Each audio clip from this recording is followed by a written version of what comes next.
o documentário, ele vai gerar... Uma inquietação. Ele vai gerar inquietação, ele vai gerar raiva na comunidade, na sociedade luziense, porque eu enfiei o dedo em feridas muito profundas dessa sociedade luziense. A gente mostra lá a destruição do patrimônio ligado a esse tempo da escravidão, que foi uma destruição, um apagamento desses documentos que foi feito pela própria prefeitura de Santa Luzia. Eu queria abrir um parênteses aí. Talvez soe também como alguma provocação, mas não é. É porque, assim, embora esteja tudo aí vigente, já se passou um tempo que, assim, em termos de gerações, né? 2 ou 3 gerações. Isso era inevitável, não? Por exemplo, se a gente está até agora precisando resgatar essas coisas, meter o dedo nessa ferida, para falar desse assunto, para tentar enfrentar isso, porque não está superado, né? A sociedade tentou esquecer, né? Passar passar pano, né? Botar para debaixo do tapete, como se não tivesse ocorrido, ou enfim. Aí essa questão tem surgido agora com muita força.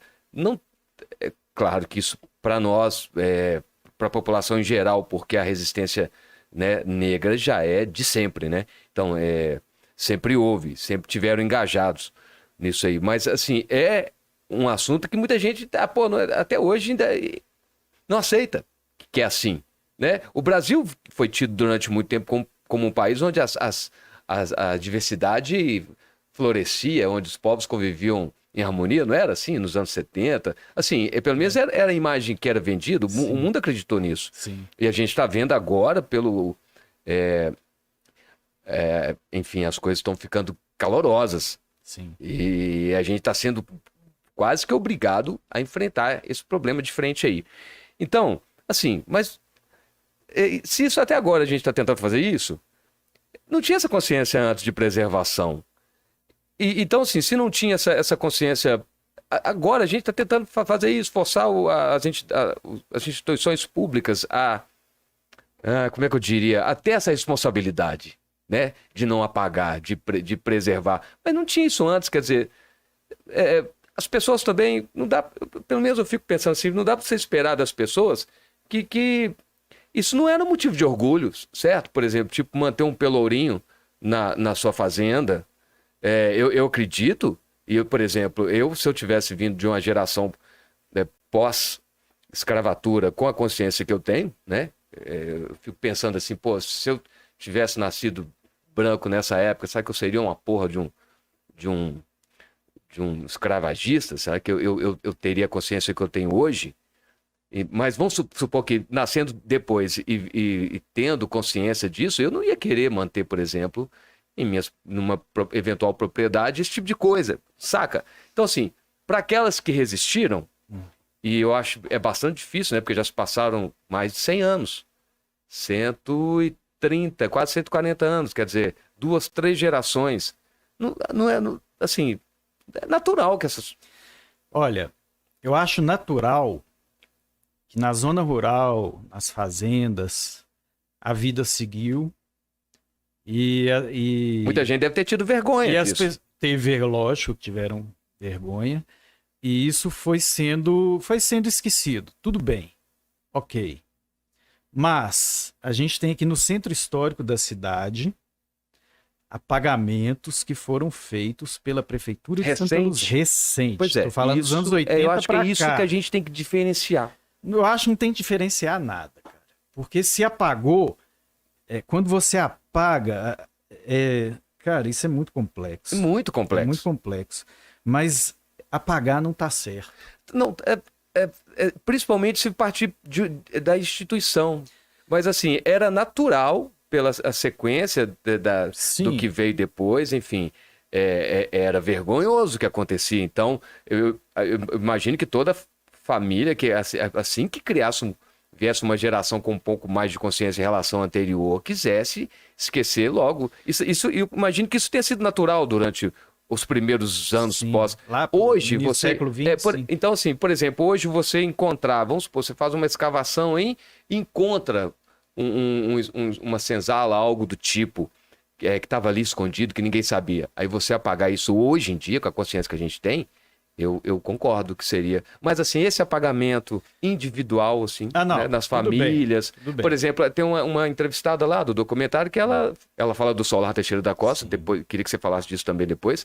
Ainda era, hoje é propriedade do município, imagino eu. Sim. Mas até pouco tempo atrás, já que ela se lembra, era Não. A prefeitura comprou... uma propriedade privada. Não, a prefeitura comprou da família dela e durante restaurações sucessivas que a prefeitura promoveu... Foi fazendo o apagamento. Foi fazendo apagamento. Então, isso aí. Isso, ó, são prefeitos esclarecidos, são pessoas esclarecidas, com todo o suporte dos institutos do patrimônio, seja do IPHAN, do IEFA, e mesmo assim Mesmo isso assim, foi feito. então, isso aí eu acho que eu estou plenamente Você tá me de acordo. Lá Totalmente. na fazenda do Redelvim, lá tinha, né, onde Sim. hoje é a Fazenda Boa Esperança, lá tinha pelourinhos. Foi apagado também. Eu dou um exemplo de Caeté. Caeté, numa praça central da cidade, manteve o pelourinho lá, fez uma praça em volta dele e colocou uma placa. Olha, esse aqui era o pelourinho da cidade. Qual que é o problema? Por que Santa Luzia não pode fazer isso?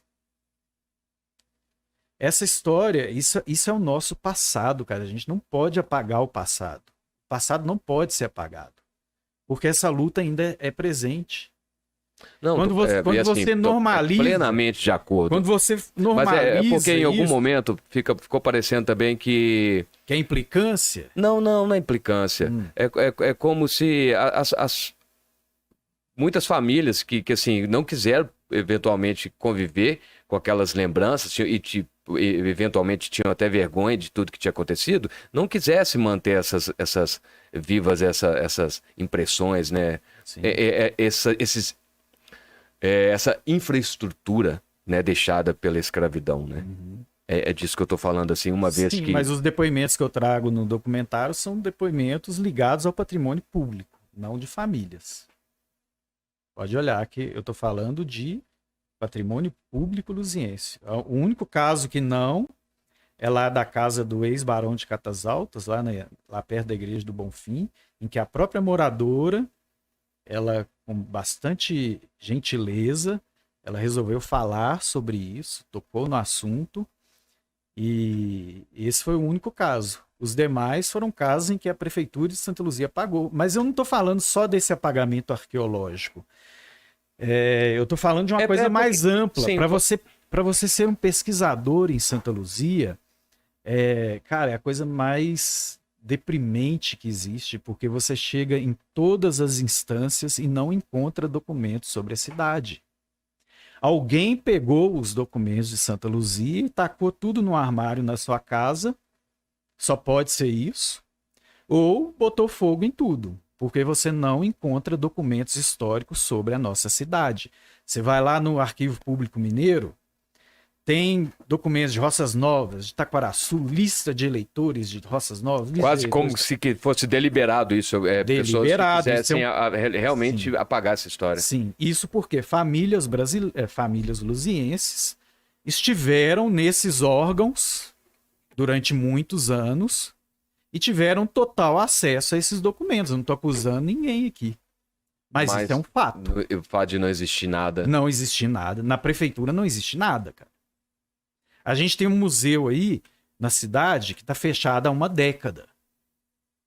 Quando é que esse museu vai ser aberto para o pesquisador ir lá e olhar tudo que tem lá? Ter acesso total aos documentos e relíquias que tem nesse museu. Porque a história de Santa Luzia é um quebra-cabeça que está todo espalhado.